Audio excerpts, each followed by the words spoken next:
एक कदम ईश्वर की ओर। उत्पत्ति प्रकरण 72वां सर्ग। शुचि के भीषण तप का वर्णन और उससे आश्चर्यमग्न इंद्र का नारदोक्ति से निश्चय कथन।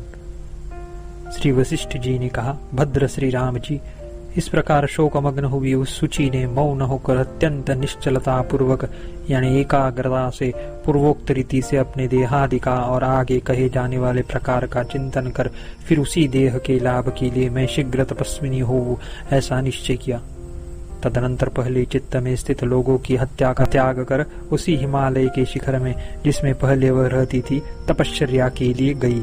प्राणवायु रूप उस जीव युक्त शुचि ने अपने उपाधिभूत प्राणों से मन के कल्पित लोह शुचि में प्रवेश करके अपने में ही मनोमय लोह शुचि की कल्पना की। तदनंतर उसने अपने में ही मनोमय शुचिता को देखा और प्राणवायु रूप शरीर होकर वह हिमालय के शिखर में गई। तात्पर्य यह हुआ कि लोह शुचि और जीव शुचि का अनोन्य तादात्म्य अध्यास होने से यह कर्कटी प्राणवायु रूप शरीर वाली होकर क्रिया शक्ति को पाकर हिमालय के ऊपर गिद्ध के शरीर में प्रवेश करके गई। अतः आत्मा में क्रिया शक्ति न होने पर भी असंगति नहीं है। संपूर्ण प्राणियों से रहित, वनाग्नि की लपटों से पूर्ण, सूर्य के ताप से रुक्ष, धूलि से धूसरित, तृण रहित और विपुल उस विशाल स्थान में बड़ी बड़ी इंद्रनील मणि की शिलाओं के समान कांति वाली वह मानो अभ्युदित होकर स्थित हुई। वह मरुभूमि में अकस्मात उत्पन्न होकर सूती हुई तृणशिखा के समान प्रतीत होती थी। अत्यंत सूक्ष्म एक पैर के एक सूक्ष्म हिस्से से उर्वर पृथ्वी में खड़ी हुई उसने अपने कल्पना से एक पैर रूप तप करना आरंभ किया। अत्यंत सूक्ष्म पैर के तलुवे से पृथ्वी की धूलि को भी पीड़ित करने वाली वह शुचि सामने और दोनों अगल बगल रूप तीनों भागों में फैली हुई दृष्टि को संपूर्ण विषयों से प्रयत्न पूर्वक हटाकर ऊपर को मुख करके स्थित हुई। कृष्णता यानी कृष्ण लोहमयत्व, क्रूरता, तीक्ष्णता, सर्वांग व्याप्ति, मुख से वायु के भक्षण से और विष्टम्भ रूप उक्त यत्न से रेणु रूपी तथा छोटे छोटे पत्थरों से संकट में वह प्रयत्न से अपने पैरों को स्थिर रखती थी। भाव यह कि अत्यंत दृढ़ होने के कारण ही उसकी स्थिरता सिद्ध हुई। उस शुचि ने जंगल में मारे भूख के क्षुब्ध हुई, अतः वह अपने समीप में आने वाले जंगल के बटोहियों को दूर से देखने के लिए उठाई हुई गर्दन से युक्त पुच्छ से तृण, पत्ते आदि के अग्रभाग में स्थित और वायु से भी चंचल होने वाली ऐसी तृण जलों का अनुकरण किया। उसके मुख के छेद से निकली हुई सूर्य की किरण पृष्ठभाग की रक्षा करने वाली और शुचि के समान आकार वाली सखी हुई। अत्यंत क्षुद्र भी अपने आत्मीय जीव में लोगों को प्रेम होता है। किरण ने भी शुद्ध होने के कारण शुचि में सखी भाव को धारण किया। उस शुचि की अपनी छाया भी दूसरी तापसी सखी हुई। शुचि के समान मलिन उस छाया शुचि को उसने अपनी पृष्ठ रक्षिका बनाया। पृष्ठ रक्षक सूर्य किरण रूप सखी का लोह शुचि के साथ तथा द्वारभूत लोह शुचि से भली भांति निकली हुई छाया शुचि के साथ, जिसका कि सूर्य किरणों का गिरना ही नेतृत्व है, ग्रथन करने पर उन्होंने परस्पर द्वारा करने योग्य स्थिरता की सहायता में दृढ़ता की। इसीलिए उनका वैसा करना उत्तम हुआ।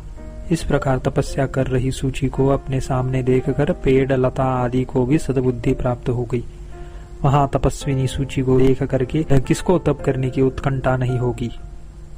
तप करने के लिए स्थिर अपनी मनोवृत्ति के समान उत्पन्न हुई उस शुचि को पेड़ लता आदि ने अपने फल फूलों से वासित वायु खिलाया, क्योंकि उसके मुख से झंकार शब्द निकलता था और शब्द के साथ भोजन करना पामर लोगों में प्रसिद्ध है। जो पहले उत्पन्न हुए थे, जो भविष्य में होंगे और जो देवताओं के लिए नहीं है, वे सब फूलों के पराग इस सूची को देने चाहिए। इस उत्साह से मानो पेड़ लता आदि ने उसके मुख को भर दिया। तदनंतर इंद्र द्वारा भेजे गए और वायु से प्रेरित आमीश यानी मांस के कण को, जो कि उसके छिद्र रूपी मुख में प्रविष्ट हो रहा था, उसने नहीं निकला। दृढ़ निश्चय होने के कारण उसने उन पुष्परजों को और मांस कणों को नहीं निगला। अंतसार होने के कारण क्षुद्र लोग भी तप में आने वाले विघ्नों की निवृत्ति रूप प्रयोजन को प्राप्त करते हैं। अपने मुंह में स्थित फूलों की परागों को भी वह नहीं पीती है, यह देखकर वायु को सुमेरु पर्वत को उखाड़ने से भी बढ़कर आश्चर्य हुआ। यद्यपि वह कीचड़ से सिर तक हजारों वर्षों तक ढकी गई थी, प्रचुर जल से हजारों वर्षों तक पूर्ण की गई थी, आंधी द्वारा वह हजारों वर्ष तक उड़ाई गई थी, वनाग्नि से हजारों वर्षों तक जलाई गई थी और ओले आदि से गिरने से तोड़ी फोड़ी गई थी, बिजली के तड़कने से हजारों वर्षों तक भ्रांत हुई थी, मेघों से हजारों वर्षों तक शोभित की गई थी, तथापि दृढ़ निश्चय वाली वह तपस्विनी विष मूर्छा से सोई हुई की नाई अणुमात्र भी विचलित नहीं हुई। बाह्य व्यापारों से निवृत्त हुई सत्य सुचेतन अपने स्वरूप का विचार कर रही, उसके बहुत देश काल के बीतने पर उसकी आत्मा ही ज्ञान प्रकाश रूप अर्थात आत्म साक्षात्कार वृत्ति से प्रदीप्त बोध रूप हो गई। पर और अवर को देखने वाली यानी पर ब्रह्म साक्षात्कारवती वह सोप सर्गा शुचि निर्मल हो गई और परम पावन हो गई। तपस्या से पापों के क्षीण होने पर अपने सुख को सूचित करने वाली उस सूची ने पैनी बुद्धि से स्वयं ही ज्ञातव्य तत्व का ज्ञान प्राप्त कर लिया। इस प्रकार उसने ऊपर को मुख करके हजारों वर्ष तक कठोर तपस्या की, जो 14 महालोकों को संताप देने वाली थी। उसकी प्रलयाग्नि के समान भीषण तपस्या से हिमालय पर्वत जल उठा। तदनंतर उसने जगत को प्रज्वलित किया। तदनंतर इंद्र ने यह जगत किसकी तपश्चर्या से आक्रांत है ऐसा नारद जी से पूछा। नारद जी ने इंद्र से शुचि की तपश्चर्या कही। 7000 वर्ष तक बड़ी भारी तपश्चर्या करने वाली महाविज्ञान रूप देह वाली इस शुचि ने तपश्चर्या की, उससे यह जगत प्रज्वलित हुआ है।